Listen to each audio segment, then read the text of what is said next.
body rhythm, coordination, and quickness by implementing hundreds of different foot patterns. As you implement the teachings from this video into your training routine, you should strive to follow 3 basic rules. First, master the basic drills in each category before progressing to the more difficult drills.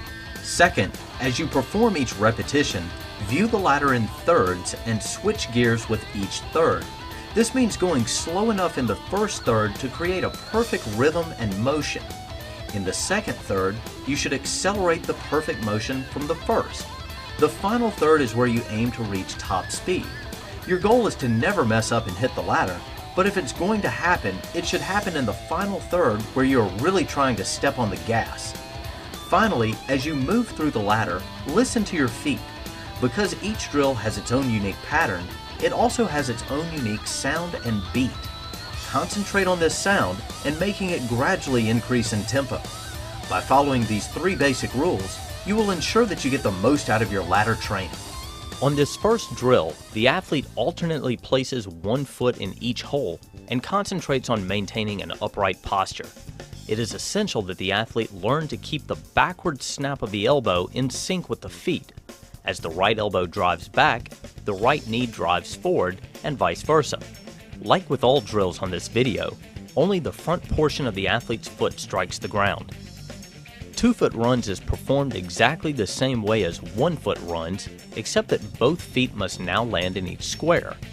Motions here are shorter and faster than those used in 1-foot runs. Be sure to perform equal repetitions leading with your right and left foot. The most basic lateral motion drill is a lateral run. In this drill, both feet land in each square before moving on to the next square. It is of utmost importance that an athlete keep their shoulders in a position parallel with the sides of the ladder. By maintaining this position, the athlete is capable of reversing their movement from left to right.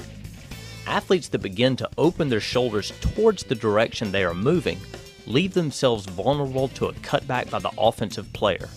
As with all lateral drills, make sure you give equal attention to performing reps both to your left and right. The cross-country skier drill requires lateral balance and nimble feet.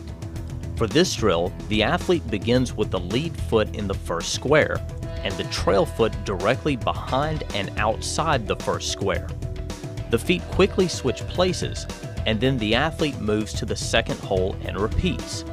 As with all lateral drills, the athlete should aim to keep his shoulders locked in a position parallel with the sides of the ladder. This version of hopscotch, the athlete starts with both feet inside the first hole, and then hops forward and lands with a foot on either side of the second hole. This pattern is repeated through the entire length of the ladder. The athlete should concentrate on maintaining a low center of gravity, especially as the speed of the hops increase. Straddle hops place the athlete in a low, wide-based defensive position. The athlete should pretend he has a board between his ankles that keeps the feet locked in approximately 2 feet or more of separation. Contacts with the ground should be light, quick, and only involve the ball of the foot. As with all drills in this section, the athlete should spend as little time as possible on the ground in between each hop. Jump cuts are great for any athlete that competes in a sport that requires the ability to cut on a dime. The athlete's feet are kept together and alternately hop in and out of the ladder.